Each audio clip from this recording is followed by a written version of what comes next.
Hi, folks. Welcome back to Paranormal Round Table, PRT for short. My name is Josh Turner. I'm your host. People call me Wolf. My co-host is Tony. He calls himself Mushu. And we are back for part 2 of the Japanese demons, ghosts, whatever you want to call them. Folks, remember to follow us. We have a Paranormal Roundtable group on Facebook. We have Paranormal Encounters, which is Tony's group. We have Paranormal Lounge, which is Nellie's group. And like I said, the main group is Paranormal Roundtable.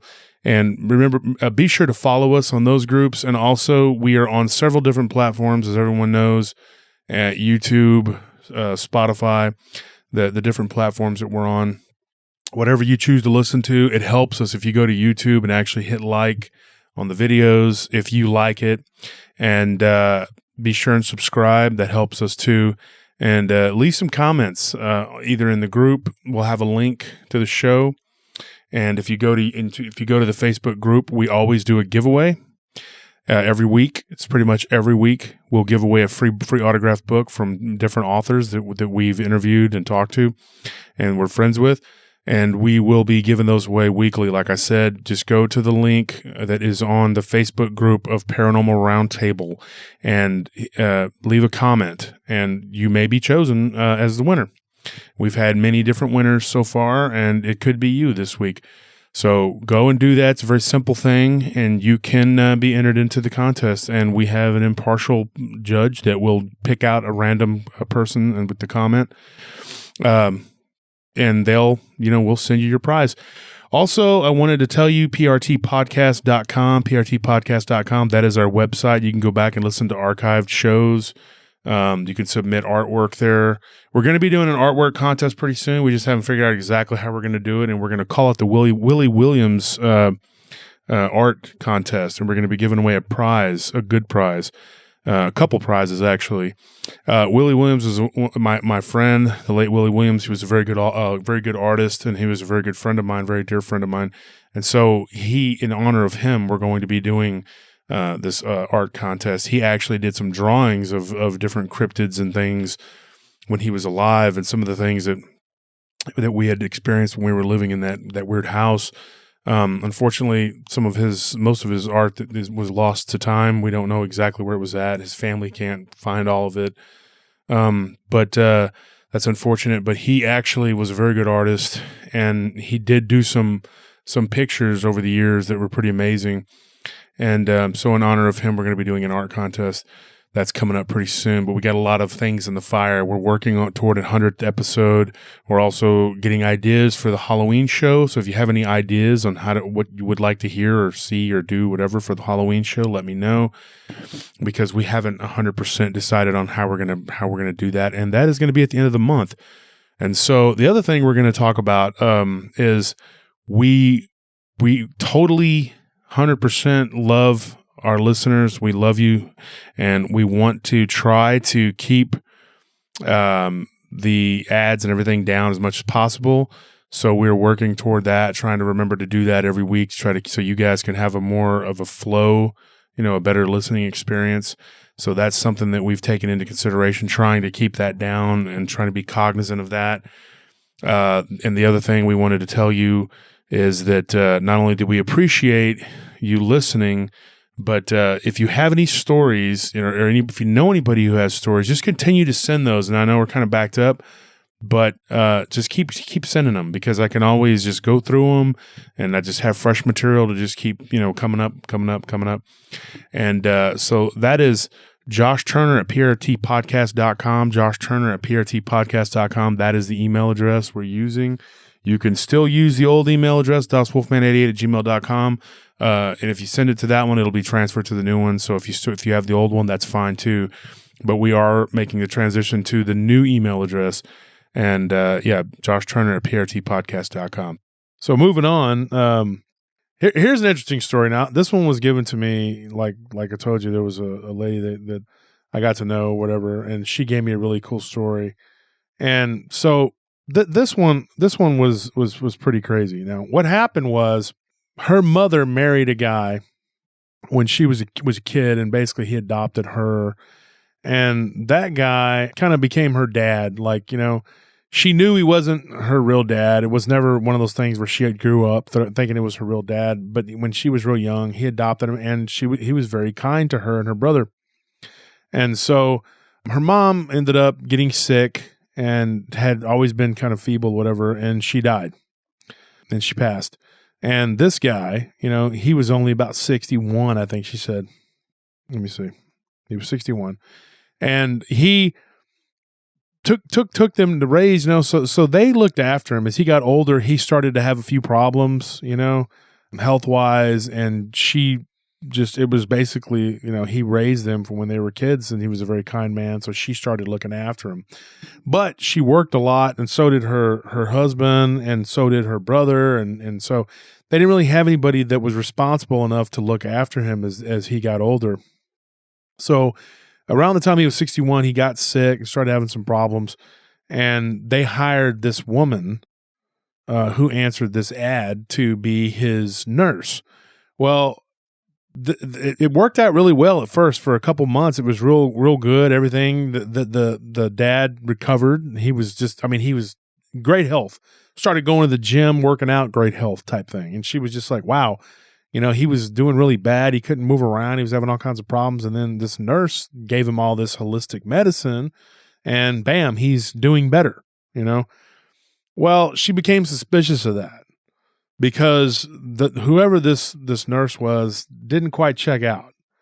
She found out that this woman had no credentials, had been actually fired by the company, and that she had started to go in and help the dad on her own. And the next thing you know, her dad decides, I like her and I'm going to marry her after like 2.5 months. Okay. So they're like, what? Like, okay, hold on a minute. This is moving way too fast. Something's not right here. And so he told them, no, I like her. I want to be with her. I want to marry her. And he did. He was, he was stubborn, and he decided he was going to marry her. She was about half his age. She looked like she was 30. Okay. She claimed that she was like in her late 30s, but they said that she looked like maybe 30, at the most. I mean, no way she could have been a day over 30. And the story that I got was an intriguing one. She began to take his money. She wasn't spending money like on extravagant things. There weren't like a lot of nice things. There weren't like whatever, but she began to take chunks of money out of his account. It was starting to be noticeable. Like, she was using money for something, and it was always taking money out of the ATM, like cash, let's put it that way, like always taking cash. There were no receipts or any kind of paper trail to follow. Everything seemed on the up and up other than that, just the groceries and things like that. They did hire someone to look into this woman. They could not come up with anything. The name that she had given them was fake. They confronted her about that. Every time they tried to talk to her, the dad would intervene. He would step in and be like, no, leave her alone. I don't want you messing with her. She's a good lady, blah, blah, blah. And so this went on for about 2 years. And they finally just gave up. They said, just whatever, if he wants to let her take chunks of money from him and not have an explanation for it, But the thing that struck me was that she wasn't like draining his bank account quickly. It was just like chunks here and there. And so they thought that there was something not right about her. She was too pretty, too good to be true. She treated him very well, but after about 2 years, he started to fall ill again. And he started to claim that he was waking up at night and his wife would be gone in the middle of the night. So, and he was starting to get sick, and she wasn't really taking care of him. She was neglecting him. So the daughter was like, okay, now we, this is what's going on. She's cheating on him. Okay. She's squirreling away money. She's cheating on him with another guy, probably a guy her own age, probably is letting his health deteriorate because she doesn't care about him or whatever. And he finally went to his kids and he said, look, I think something's really wrong. My wife is leaving every night in the middle of the night. He goes, she'd been doing that for a while. He goes, but then I talked to her about it, and so she stopped, and now she's doing it again. And they're like, oh my gosh. So he told them that she was very nice to him, very kind to him, and always had excuses, like, oh, I went to the store late, I had to do this, I had to do that, I heard a noise, I was outside, I was in the garden, just whatever. And so they had this going on for a while, and they confronted her about it. And she told them that she would go for walks at night because she wasn't feeling good and all this other crap. And so they didn't believe it. So they hired basically a private investigator, somebody to look into what she was doing. So this guy, he posted up across the street from the house in the backyard. And because he posted up in the front and nothing, he saw nothing for like a week. So he went to the back, started posting up back there. And one night, she comes out of the back from the backyard, out the back door, and she disrobes, okay, and she walks toward the edge of the yard. He could see what was going on. He could see her clearly, and he had like I guess a camera or something positioned, and he could see her. He was remote monitoring her or whatever. And he said that she goes behind some bushes, and the bushes kind of shake. And then out pops on the other side a fox, and it goes underneath the fence and disappears. So he watched this happen, and he thought, what am I seeing? So he rewound the video, and he watched it again. I don't have the video because this was given to me, and this is something that happened years ago. The story was told to me, and she was like, she's from Japan. She doesn't have the video. It's in Japan. But anyways, she said that he videoed it. And it doesn't actually show a person shape-shifting. It doesn't show a person like morphing into a fox or anything, because this woman goes into some brush, and then they see this fox go out from underneath, and he was in shock. So he went to the backyard, and he found the robe, there or whatever. So he went back out, and sure enough, he sees this fox crawl back from underneath the fence and then go up to the bush, and then this woman stands up, puts on her robe, and goes back into the house at almost daybreak. And he said that this happened the first time it happened. He was in shock, but he said it happened again. And he said this time he went and he took the robe, and he took it, and he was like, "You're not gonna, you're gonna have to go back in nude or whatever." So he said that about 2 or 3 in the morning. This was about 1 a.m. He said about 2 or 3 in the morning. Or 2 or 3 hours later, he said that he sees this fox walk right up to his vehicle and look up at him with the most evil eyes. He said it was yellowish, evil eyes, and that it was making this weird hissing noise. And he said he looked at it, and he said that it literally told him, "Give me back my robe." Like, didn't speak the words, but he could feel it in his head. And he said he was a very grounded person, did not believe in anything. He was just like, this isn't real. Okay, there's something wrong here. And he thought, is this creature literally telling me to give it this object? And he said that it literally crawled up underneath his car, and he felt this car move, like kind of jump, boom, boom, and it scared the heck out of him. So he threw the robe out of the car and started the engine. And he said that he saw this blur, like just head toward that backyard fence. And then he said he looked on the camera, and all he saw was like the woman going into the house. It was like static, and then the woman going into the house. Like there was no video of what happened. And so like after that, he got really scared.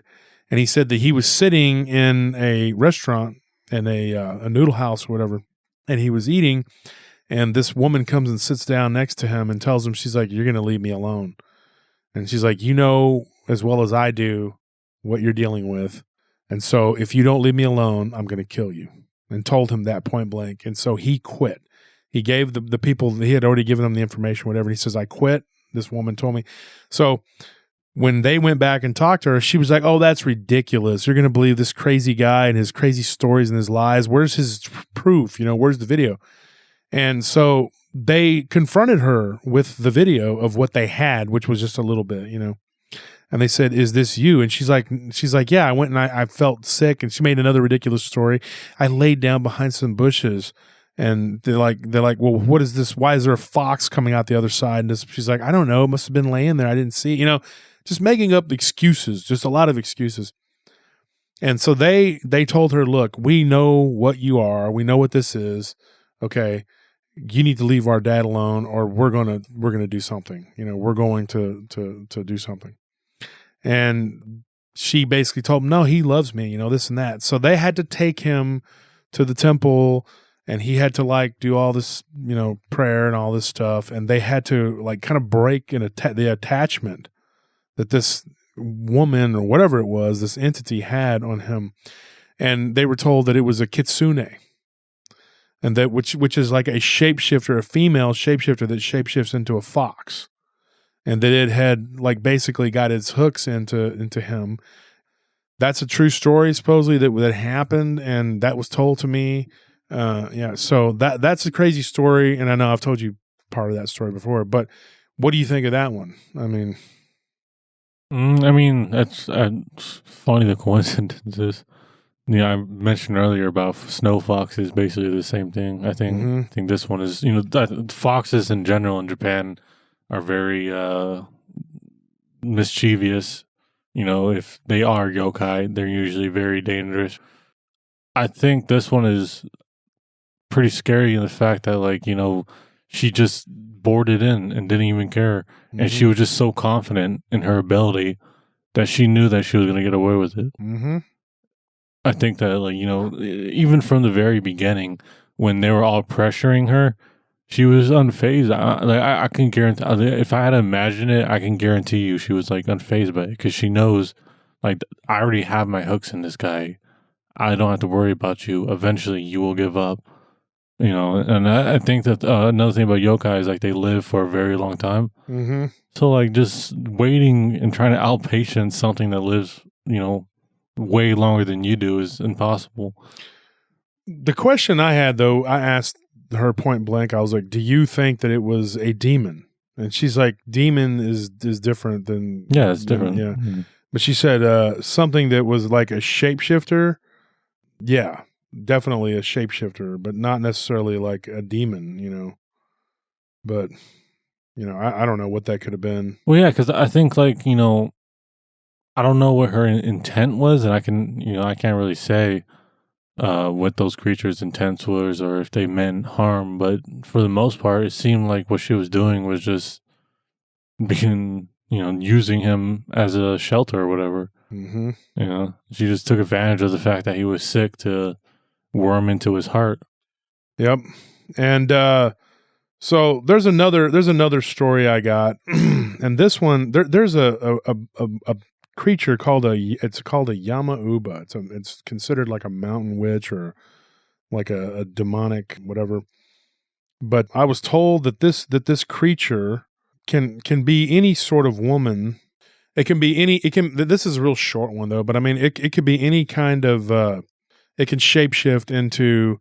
It's like a witch that practices with magic, and it comes from the mountains. But she can shapeshift into like different like she can appear as a beautiful woman and be like an ogress.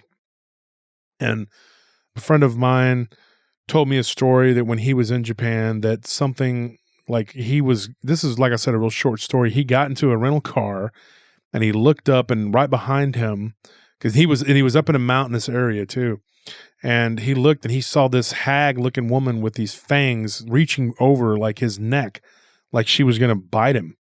And, so he freaked out and he was like, "Oh my gosh." And he jumped out of the car. And then later on, when he went to the hotel, he had like the image of this woman standing at the foot of his bed. Like when he woke up, it was like a dream, but he said he saw it for a split second.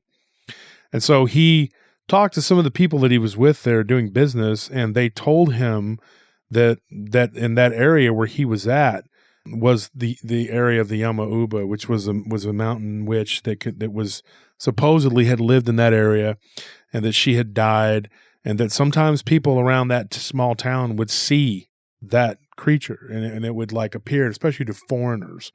And so, yeah, that was a weird story that I was given to. Now he's an American, but well, he's originally Belgian, but he's from America now. I mean, but yeah, he was from the West, and they told him that story. And now here's another one. I got another story. This one was told to me by the same person that told the Kitsune story. This one was about a friend of hers, this didn't happen to her, but it happened to a friend of hers. And she said that very similar situation. Her brother fell in love with this woman, and nobody in the family liked her because she was rude, she was obnoxious, and she was, for lack of a better term, she was a skank. She was a philandering, what do you call it? Adulteress. On more than one occasion, they saw her, what are the words? Cavorting around town. How would you say it? Like running around town with, being a bad person, being a bad person with other men. And they would confront her, and then she would go back and tell her husband, "Oh, they're lying." And she said that when she would move, it was like she undulated like a snake, like literally had the movements of this like serpent, like a snake. And she would just be like, "Oh, they're lying. They're lying. Don't believe them." She said, "I would never do that." And he said that her brother was like under a spell. Like he could not, they could not get him to see this woman for what she really was, and that she was a villain, she was evil. And so finally it culminated in them deciding that, they were going to figure out what was the deal with this woman. Like, was there something evil about her?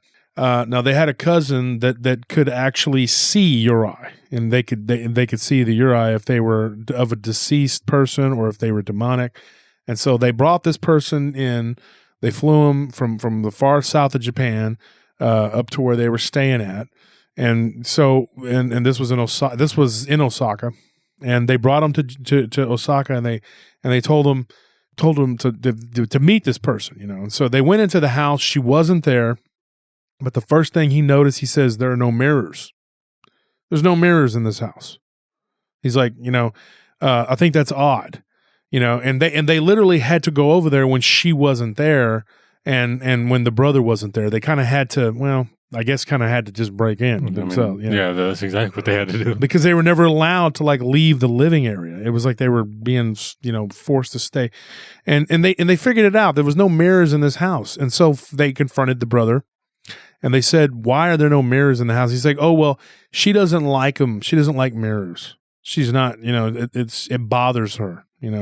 She thinks she's ugly, and they're just like, this guy is so brainwashed by this woman, and they're like, do you not think that that's odd? And he's just like, no, she just tells me, and I have to tell her all the time how beautiful she is because she doesn't believe it. And it hurts her feelings that y'all go around lying about her, saying, this and that, whatever. So the brother was all in love with her. So their cousin told his sister, he says, there's something you can do to try to figure this out. Okay. He said, a mirror will expose her true nature. Okay. If there's something weird about her, but I need to make sure. So what he did was he went into the backyard one day when she was in, and if he could see these things, you know what I mean? Like he had the eye, So he went into the backyard, and he snuck up and he looked through the window, and while she was brushing her hair, he said that she turned, and when he saw the side of her face, it looked like weird, like it was demonic. And he said he only caught a quick glimpse of it, and he thought, oh my gosh. And it freaked him out so bad that he took off and told them, I'm not dealing with this. This woman is demonic. She's a demon. She's basically a female Oni. And to get away from her, And so he took off and went back to where he came from. And he was living in, I believe, Okinawa. So he went back to Okinawa and left them there to just to deal with it. They were like, okay. So he did give her some advice, though. He called when he got back home, and he said, what you can do is trick her. Now, this is what they did. They, when it was her birthday, they threw her an impromptu surprise birthday party. So she comes home, probably from being with other men, and they said, oh, surprise, we have a birthday for you. Oh, come and sit down. Oh, here, open this gift. Oh, look, it's a kimono, blah, blah, blah, whatever. Open this gift. It's makeup, whatever. And then the sister says, I have a gift for you. And she says, look, open my gift. And when she opens it, she unwraps the paper. It's a handheld mirror. And the sister holds it up and points it at her face. And she looked at the mirror, And they could see the people that were sitting next to her looked at her into the mirror, and they both screamed and jumped up from either side of her. And she took the mirror and threw it and broke it. And they were like, oh my gosh, And so she got up, she freaked out. And before everyone's eyes, her skin began to like fall off. Like this really happened. They said this happened like back in the 70s. And she said that her skin began to come off of her, and she ran outside the house and was gone. And they never saw her again, ever. Now, the sister held the mirror up and turned to look into the mirror and didn't get a good look at it. But the two people on either side of her told her that she looked like a lizard or like a snake. And that literally her tongue was forked, and she had serpentine eyes, and it looked evil, like demonic, like reptilian. Okay. And that is why she did not have the mirrors in the house. And that's the story that was told to her, because the mirrors reflected her true nature. And that is called, this is a hard one to pronounce too. I mean, it's an ona. It's called an ona, but it's called a nori ona. Or nore ona. Anyways, that's how you say it. And she told me the pronunciation, and it's been a while, several months since I talked to her. But I believe that was called an ona, and the correct term is a nuri ona. And so this is another demonic entity or whatever that was in Japan. The story that I got, and I'm going to do another one. There's another one. This one was given to me by a friend of mine on Facebook that knew a guy that knows that we do security. And he says, I got a guy, and this was way back. And this was one of the first stories I got from one of my listeners that got me thinking, maybe I should do a show about Japanese folklore, since I had a few stories already. And this happened in a museum, and this will be our last story. I had a couple more even, but I could keep going, but I'm going to try and keep it under, about an hour and a half here. And so this happened in a museum, and it wasn't this. All I can tell you is it was a history museum, and it was in a major city in Japan. I can't tell you because the guy still works there part-time and doesn't want people knowing about, so I didn't want to mess with his job. I get it. Even though you're only there part-time, whatever. So this story was given to me. It was a listener, and he said, hey, you got to hear this guy's story. So this guy tells me he's working in a museum, and they got a piece of history that had been to a little tour, like 3 cities or whatever. And what it was the armor of, I don't know if anybody's heard of Nobunaga. You know who Nobunaga is. Yeah. Ruler, or not really. I guess it's hard to say at the time, but basically just one of his, a clan leader that was trying to unify Japan. Mm-hmm. And he got really close. I think he unified half of it. Yeah. Before he was died. And he defeated several shoguns, and he united. He became a pretty powerful shogun himself. And so he, this person was like one of his right-hand people, like his lieutenants or whatever. And it was discovered, and they had a piece of armor. And so there were pieces of the armor, and including part of the face mask, that was in a museum. This was what was told to me. And that it had done a little, like that people had gone to look at it or whatever. And so it was in their museum for a little while. And he said that after the first day, the night he was off, the first night that it was there, and there was a night guard, and he told him, he said, there's something weird, man. I've been hearing noises and stuff, And he said the place was already haunted. He's not going to say that there was already stuff going on there because it was obviously a museum, and that there was some weird stuff that would happen, but nothing like this. And he said that as the armor was there at the museum, and that this was an armor that was worn by someone who was killed in battle.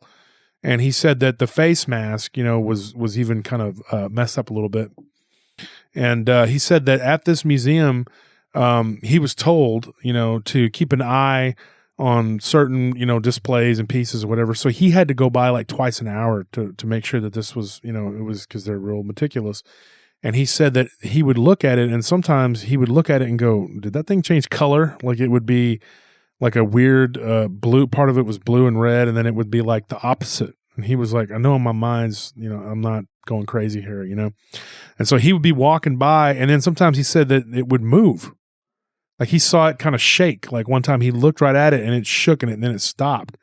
And he was like, you know, like, did that just move? You know, like, and so he said he's not going to lie. He said that he got tired one night and he was in the break room and he ate his lunch and then he started to doze off. And he said that he heard a slap on the table and he woke up and he looked and there was this samurai, you know, from like the 1500s, you know, standing there in his armor, and he was screaming at him, you know, wake up, you fool, wake up, you fool. That's what he was telling him. And he opened his eyes and it was gone. And he thought, whoa, was that a dream or, you know, whatever.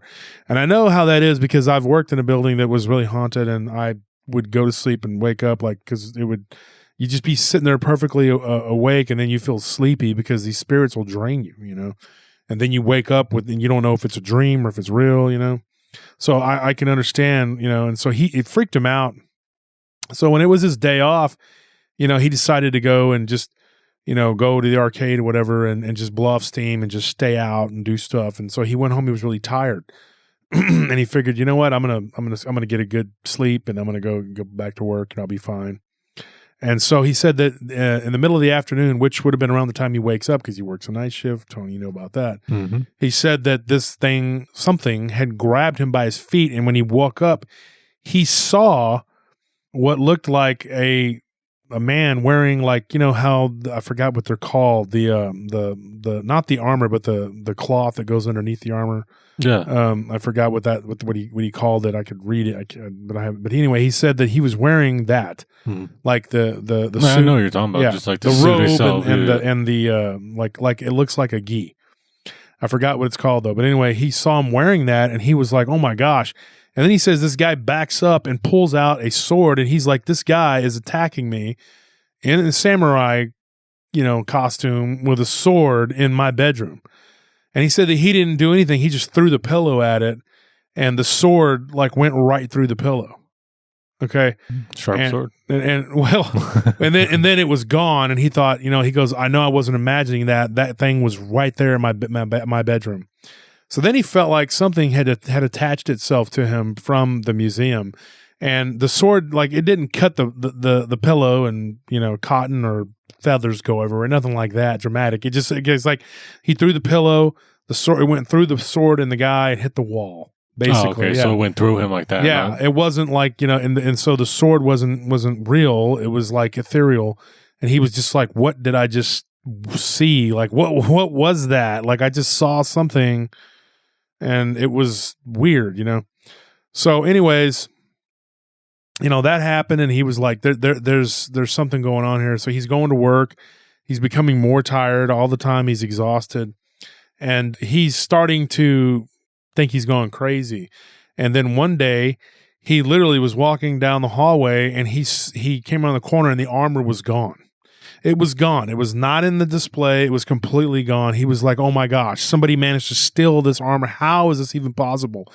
And then he said he turned around and there was this guy dressed in the armor, but it was the full armor. It wasn't like the pieces or whatever. It was in full.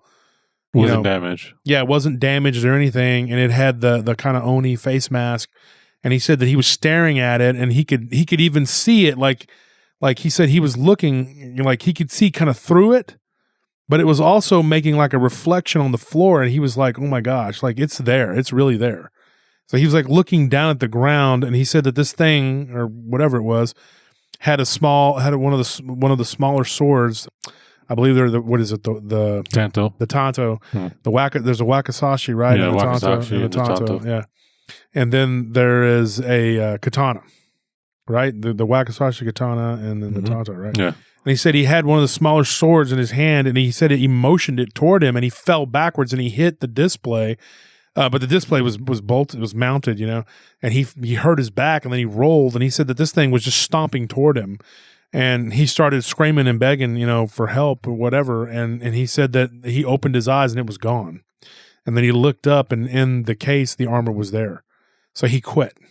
He was just like, I'm not going to deal with this. He quit. So then he said that one of his friends that worked there, one of the guards that said the same thing, he was getting in his car one night and he looked in the rearview mirror and he saw that mask of this angry samurai mask and it leaned forward and he jumped and hit the steering wheel And he jumped out of his car and he was like, what was that? And so then he said that after that he felt like the thing had followed him home, so he quit. So then when the armor moved, they took it out because it was only for a temporary thing, and then they put it away or whatever. The guard there were 3 guards, and the other guy that was their friend or whatever said everything calmed down. So those 2 came back to work, and there were no more problems. But apparently that armor was possessed. I mean, it's a definite, right? I mean, you don't just start seeing Japanese stuff and start assuming it's your kitchen couch. I mean, I definitely. Was there any reason why he thought maybe that armor possessed him, or like not possessed him? I don't know. I mean, stayed with him. I know that in Japan, Nobunaga is looked at 2 ways. One is that he was an evil guy, or the other is that he's a legend, a legend hero. Depending on who you are, which side you're on, basically. And so he was considered like, and his warriors were known to wear the Oni face masks or whatever, that inspired terror. And so you got to look at who.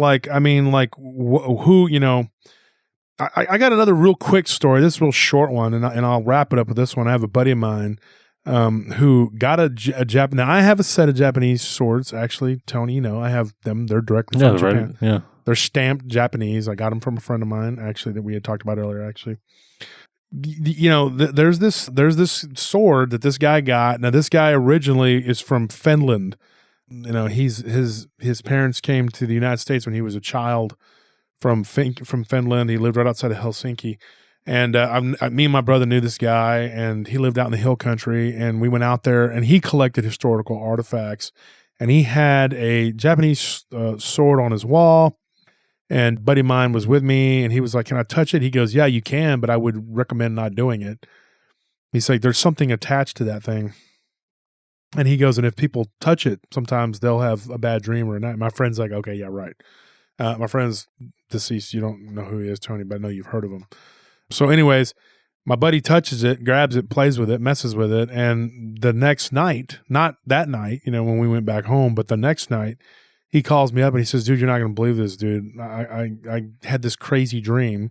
I couldn't sleep all night because I kept hearing noises like something was moving out of my bathroom. He said, so then by that morning, I was exhausted. I fell asleep, And he said, I wake up, and there's like this, what he called like a blank, like a person with a blank face, okay, with like no face, and he had like one of those haircuts like you see from the Edo period of Japan, like or bald on top, has like a little top knot, and they have the top knot, the Edo. And so he said that there's this Edo looking figure with no face, and this sword is like hovering. I don't see any arms. He's like, but the sword is like hovering over me and it's pointing down toward my chest like it's going to stab me. And he says, I wake up and I in the dream I went to I clapped my hands and I went to grab it and I woke up. He says, but the weird thing is I have a cut on my hand. And he did have a cut on his hand. Huh. And I was like, well, okay. I think I could figure out, maybe I have like a couple theories on maybe how that could be possible. Because I know that, swords take it's a weapon. It's meant for killing. So if it was a legitimate, like actual ancient something, that I could see maybe that it was used somehow and there's something attached to it. And I think if enough negative energies just, are attached to an object, then it definitely can probably just like, it probably wasn't even like a spirit that attacked him, or maybe even just the energy, maybe. Yeah, the energy just connected with, or just like since he was, playing around with it and using it, it probably just a bit of it just stayed with him and it just affected him that way. And it makes me wonder because, like, I know that I've always believed blood and emotions saturate the environment, but they could also envelop an object. Oh yeah, I mean that's why I like to say guns are way better. You don't have to worry about ghost guns. That's not true. Well, I mean, no, that's not true. Well, I got a couple stories about ghost weapons. If you get some blood on the gun, but I'm saying if you shoot someone far enough away, probably don't have to worry about anything getting attached to that gun. Yeah, well, So that was a crazy story, and I didn't touch the sword, and my brother Smart on didn't your either. end. We were actually like, "Nah, we're good." We didn't bother. My brother, I think my brother was too busy drinking to even notice what was going on. But Yeah, I was like, that doesn't sound like D to not touch the he would sandwich. have touched it, but I think he was drinking or whatever, was preoccupied. But definitely, my buddy grabbed it, and he was like, "Dude," and it was crazy because his wife was out of town. She was like in Colorado or something, and I remember him telling me. Like the next day he was like telling me, "Hey man, why don't you come by and hang out?" And I was like, "Nah, I'm good," and he was like, telling me, "Yeah, well, just come hang out, whatever, and he invited a couple of us to come over and drink with him. And I was like, he was real adamant about us coming over at night, and hanging out. And I was like, "What's wrong, dude? You're acting weird." Because, he was like, when he would have the house to himself, he would just, have a day or two of just relaxing because he's always had the kids and his wife, and everybody. Mhm. And he'd always been a day or two, and then he would call and say, "Hey, what's up?" And instead, he was like real adamant. And I was like, "Yeah, okay, that's weird because like the couple days ago, you were handling a cursed object, and now you're." So I asked him point blank. I was like, "Hey, dude, did something happen?" And he goes, "Well, because I don't really believe in ghosts or whatever." I was like, "Well, it doesn't matter whether you believe in them or not. I mean, they're going to be there. They're going to be there regardless." Yeah. So just because you don't believe in the sun doesn't mean it's not shining anymore. I mean, yeah. So yeah, it doesn't mean the sun doesn't rotate around our flat Earth. I'm just kidding, folks. Don't start sending me emails and stuff. My gosh. So I looked up a couple things because I wasn't sure about it. One of them was the Fox stuff from the beginning that we were mentioning. I was wrong, and they're not, like I said before, that they're not all evil. But there's like when I looked it up, there was actually a specific. There's two different types, and they're very adamant. Like there's two different types. There's one that follows the Fox god, that they're good. Like the Nari is the Fox god, and I guess they either listen to it or they follow it, and they're usually either helpful or just they ignore you. And the other one, I think it was like pronounced Yako. It's Yako. Those are the bad ones. Those are the ones that you have to watch out for. They'll actively trick you, deceive you, cause Yako? mischief. Yeah. So that's there's two different types of kitsune. Yeah. Well, no, kitsune is the good type. I think. I think that's what they said. Oh, no. I think no. Yeah, kitsune is the whole thing. I think there's two different types. Yeah, the kitsune is the fox shapeshifter itself. Mm-hmm. Yeah, and then there's two different types of subcategories between the two. But yeah, the Yakos I think are the evil ones. Yeah, I didn't get I didn't get that word. Nobody told me that. It was just kitsune. Yeah, well, I just looked it up right now, so who knows? I mean, Google might be wrong. Well, I think it depends on the region where you're from too. Like in Mexico, you could be in different parts of Mexico and kukui means two different things. Just like the kitsune can mean something completely evil, and then in other regions they can be like, no, it's the yako and whatever. Well, anyway, I thought I'd clear it up because I didn't want to. They can be males. It's not like a 100% thing that they're all females. They can be just pretty males too that will entrap females. So they're not a bias. Pretty males. Yeah. They use, I don't know how to describe, they use their masculine looks. wiles to... No, they use their looks. They cause mischief that way. So Mischief? Okay. Mischief. All right. Well, folks, you know what? We spelled chief. Okay. Mischief. Yeah, whatever you want. Whatever helps you sleep at night, dude. Hey, man, I'm not American like okay. Oh my god, I have all this foreign English is my first language. I have all this foreign blood in me, so what do you expect? So you can't speak English correctly? English is your first language, but whatever, dude. It wasn't actually. No, you know what? You're right, because when I was little bitty, it's Spanish was yours. I would speak Spanish. I would go around saying Spanish words, and then they kind of said, "Well, no," and so my dad was real adamant about me learning Spanish, but my mom didn't really push it on me. I kind of had to pick it up on my own, and my mom was Mexican. It's weird, but I keep telling you might want to just learn fluently. As many languages as you can. I mean, and start with your Vietnamese and just. I would like to, but it's not like, I don't know. It seems like it's very hard to just do it on my own. I wish there was a device that I could just plug into and it would tell me what to do. Maybe if they should call it something, that stone that they use to translate all this stuff? Rosetta Stone? That's perfect. Why don't they just create a device, and have it kind of like that? Because didn't they use that to translate a bunch of different languages? So they don't have one like that can translate. It's called a computer. I've never heard of that. Okay, all right, yeah. Well, all this foreign technology. Oh my gosh! Leave us and the savages alone. Yeah. Right? Well. Anyway, it's been a great show. I think we've covered quite a bit. I think we've kind of gone a bit overboard on the time, but well. I mean, it's not like we really care. It was an hour and 41 minutes. I mean, you guys, I wanted to do a Japanese show about, and we've been talking about it. I wanted to remind everyone too, don't forget, we're still going to be doing some other shows that are going to be coming up. We got a lot of cool stuff and getting ready to come at you. I think we finally, it's been 1 year. We're finally just it's like less of us getting into the groove and more of us just being like, okay, let's get it over with. Because we know how it is now. Mm-hmm. You know how in the beginning it was very tense and even it was very just like bumpy. I think now we got to figure it out. We just got to roll with it. It flows. It flows. Yeah, and in this show I did a lot of research and did the names as best I could because some of it was written out and I couldn't, and so I had to sorry about the pronunciations. I know a couple of my friends that are if they're listening, they're probably rolling their eyes, going like, "Oh my gosh, dude!" Because I got a couple of them there. They're like, "You're not getting this." I'm like, "I'm trying. Okay, I'm trying. I'm trying to do this." So I'm good at reading the stuff, but not necessarily like when I'm trying to repronunciate. And even when somebody was telling me to say it like this, it's kind of like I had so much coming at me. So. Well, yeah, I mean, it's definitely difficult. What's great about Japan is that we've literally covered probably like the very tip of the yokai. Oh, yeah. I mean, there's definitely all different kinds, and it's a subject that just goes into its own that you could just get lost into. Mm-hmm. And if you're interested in it, it's definitely something that you should check out because it's always hold a special place in my heart because I've always loved them. Yeah. I remember when I was young, you got me this book about vampires or something like that. I got you a Japanese mythology book. Yeah, you got me that one too. But what first got me into it was this little vampire book, and one of them was a yokai that splits its head. It's a female, very beautiful female that literally detaches herself from the head and flies around like a vampire. Oh yes, I know what you're talking about. Yeah, yes, that one was the first one. I remember you asking me about it. that. Yeah. Yes, you did actually ask me about that.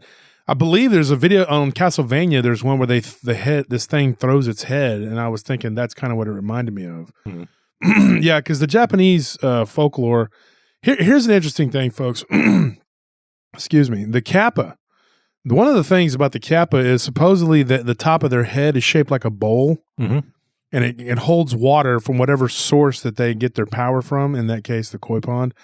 But nobody reported to me that there was a bowl of water on the top of their head or anything like that. But that's the legend. And that if it comes out of the water and it walks around too close to land, you can trick it into pouring the water out from its top of its head because supposedly they're not very smart. And so once you trick them, they'll lose their power and they can't do anything. They just become like an impotent creature that's just there. They can't do anything. They have no superhuman strength or anything. They're just a little whatever. And they have to run back to the water. So supposedly that's how you defeat them. Now, in some legends, that's actually how you kill them. But in other legends, it just takes away their supernatural ability. And so there's like this little bowl on the top of their head. So if you're you just trip them? Well, I don't know. I mean, because supposedly it has to tilt its head completely over. Oh, so you just drop a penny down and be like, can you pick that up? you have to be able to tell them, like, I don't know exactly how that works, but I was told that you have to trick them. And this friend of mine from Hawaii that's actually Japanese, but he told me that you have to do that. That's pretty cool. That there's a clever way to actually... Well, there's supposedly like a clever way to stop all these different demons and creatures. Oh, really? Yeah, so... but you just like with the leprechauns. Yeah, like you remember the vampire thing I just mentioned. Like to kill her, you just have to find her body when her head's gone. I think so. Like that's how you get rid of that creature. So that's pretty crazy that they all have their own. Yeah, that is crazy. So I mean, I don't know. Well, because her head's the dangerous part. So if you just find her headless corpse, basically you could basically just kill her and not worry about her attacking back. So with the Nure-ona. The snake woman, whatever. Because I don't even know. Is that? I wonder if that's how you defeat it because if it sees its own reflection, it has maybe. To flee or something. I mean, there's definitely other creatures that have that similar weakness. Medusa, Basilisk. Oh yeah, they can't. With that, they turn to stone. Yeah, but either they can way, turn themselves to stone. Yeah, it's a weakness, to see their own reflection. Yeah, I think Medusa's because like she just is so hideous now. She's so hideous, and she wasn't she like beautiful, like insanely beautiful, and then something bad happened to her. I really want to mention that, but well, the thing about Medusa though is because she was a Gorgon. She became a Gorgon. There was already Gorgons. There were women. That's what people don't realize. People, with snake heads. They had snakes that was heads. the thing, but that were called Gorgons, and they turned Medusa was just the most. She became the most infamous one. To me, they're all Nephilim, but she became like the most. I think it's just memorable one because Aphrodite was she was. I think she turned her into it. Yeah, wasn't she killed by one of the A heroes? Perseus. Was it Perseus? Perseus, yeah. Perseus killed her, and then he used the head to stop the Kraken. Oh, well, cool. Another great subject that we can get into, Greek mythology. Well, and that's going to be we're going to do that too, folks. We got some legends. I got some stories from Greece, and I got some stories out of some other interesting countries that we're going to do. Some legends and stuff that correspond to that. Philippines. I got a couple stories. I mentioned the Aswang on one of the groups, and me and Michael Moran were talking about it. And then somebody started giving us stories, and we got a couple of them out of the Philippines. So we got that coming up, and then that's pretty exciting. Yeah, so we got some stuff in the works there, folks, and we got some good Dogman material that's going to be coming up. So stay tuned for that. Yes, the Hernandez Ranch update is coming out soon. We're working on building up to a pretty big 100th episode. We're going to have a pretty long show for that. So we got a lot of things in the works, folks. If anybody has any short, like 10, 15, maybe 20-minute stories you want to give that I can have you on the show for a little short story to record to put on the 100th episode. We're looking for that. So we're going to have a bunch of different people telling their stories. We say this every time, but if you guys have any more Japanese stories, like you can already tell probably from this episode our passion. And I mean, I definitely really enjoy it. So I would definitely love to read some. I mean, like I said, we definitely just touched the tip. Anytime we do a subject, we get bombarded with more stories about it. Or if I announce that we're going to do a show about something, we get bombarded with it. And somebody said the other day they can't believe we only have 11,400 subscribers or whatever now. We have 11,000 subscribers? I thought we were 6. Oh my gosh. But they said that, and I'll tell you what it is a lot of people listen on other platforms. So if you do listen on other platforms, just remember, go like and subscribe. Because that actually, we actually get paid, by YouTube too. And we've tried to cut down on the ads, which does cut into our revenue, which is fine with me because I care more about the stories getting out to you guys. It breaks up the flow. And I think that's very important. I mean, we don't want to do that. We don't want to, and me and Tony and Anthony were real adamant about keeping it without the ads. And so we were just determined to do that. And we want to keep everybody being able to listen. But, if you're listening to us on other platforms, would appreciate if you would go and at least like and subscribe to videos and like our stuff on YouTube and subscribe. We will probably be picking up some sponsors, so it may not be as important to have ads on there. I mean, because we're going to be probably doing our quick sponsor thing, whatever. I think that would be better if we could be able to control it and just have have it at a certain point and have the rest of the show be completely unbroken. Yeah, that would be ideal. But I mean, if we have to constantly monitor the ad situation, or it'll go. No, it went insane. I mean, I remember there was 16 of them or something. Yeah, you guys went out of town, and I had to do the upload, and I uploaded it, and I looked at the ad count, and it was every 3 minutes. The whole bar wasn't even red; it was yellow. Oh my god! It was ridiculous. I had no idea what the heck was going on. Yeah. Well, anyway, this has been a great show. I had a lot of fun. I enjoy talking about Japan, especially. So, yeah, me too. And so, folks, that's all we have for tonight. And if you are in Japan, if you're traveling overseas to Japan, make sure you don't bring back any oni or yokai or yurei. Okay, we don't need those over here too, with all the ghosts and ghouls and dogmen we have running around over here. All right, so that's all we have for tonight. Thanks, folks.